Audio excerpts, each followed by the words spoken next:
కూటమి ప్రభుత్వం అధికారంలోకి వచ్చినాక ఆంధ్రప్రదేశ్‌లో రోడ్లనేది శరవేగంగా అభివృద్ధులు కనిపిస్తున్న పరిస్థితి మనం చూస్తూ ఉన్నాము.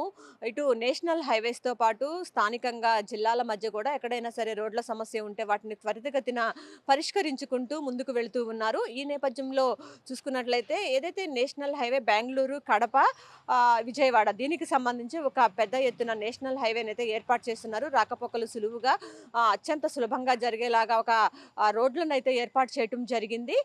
దీనిలో రాజ్‌పథ్ అనేటటువంటి ఒక ప్రైవేట్ సంస్థ ఎన్‌హెచ్‌ఏఐ ఈ 2 భాగస్వామ్యంతో ఈ రోడ్డునైతే నిర్మిస్తూ ఉన్నారు. దీనికి సంబంధించి నిన్న 2 గిన్నిస్ రికార్డులైతే ఈ రోడ్డు సొంతం చేసుకుంది. ఈ రాజ్‌పథ్ ప్రైవేట్ సంస్థ ఏదైతే ఉందో దీనిలో ఈ రోడ్డు నిర్మాణంలో 4 గిన్నిస్ రికార్డులు సొంతం చేసుకునే దిశగా అడుగులు ముందుకు వేసింది. ప్రధానంగా చూసుకున్నట్లయితే 24 గంటల్లో 28 దాదాపు 28 కిలోమీటర్ల రోడ్డును వేయటంతో పాటు 10,000 మెట్రిక్ టన్నుల తారు కంకరని కలిపి రోడ్డు నిర్మించారు. ఈ 2 విభాగాలలో కూడా గిన్నిస్ రికార్డ్‌నైతే ఎన్‌హెచ్‌ఐతో పాటు రాజ్‌పథ్ అనే ప్రైవేట్ సంస్థ గిన్నిస్ రికార్డ్‌నైతే సొంతం చేసుకుంది.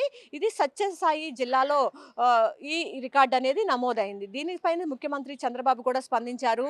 సత్యసాయి జిల్లా మరో 2 గిన్నిస్ రికార్డులు సొంతం చేసుకోవడం అనేది చాలా గర్వంగా ఉందని కూడా ఆయన పేర్కొనడం జరిగింది. అక్కడ ఉన్నటువంటి స్థానిక మంత్రి, ఎమ్మెల్యేలు కూడా హర్షం వ్యక్తం చేశారు. సత్యసాయి జిల్లాలో ఇలా రోడ్డు నిర్మాణం చేపట్టడం, ఇక్కడ మాకు 2 గిన్నిస్ రికార్డులు సొంతం కావటం ఏదైతే ఉందో దీన్ని మేమంతా కూడా గర్వంగా భావిస్తున్నామని కూడా వారు పేర్కొనడం జరిగింది. ఇది అక్కడ ఉన్నటువంటి నైపుణ్యులు ఎవరైతే ఉన్నారో వాళ్ళతో పాటు కార్మికులు, ఇంజినీర్ల ప్రతిభ, కార్మికుల కష్టం ఈ రెండిటితో కలిపి అక్కడ గిన్నిస్ రికార్డ్ అనేది సొంతం చేసుకోవడం జరిగిన నేపథ్యంలో వారందరిపైన కూడా హర్షం వ్యక్తమవుతున్న పరిస్థితి రాష్ట్ర వ్యాప్తంగా మనం చూస్తూ ఉన్నాం. ఇది ఇక్కడున్న పరిస్థితి.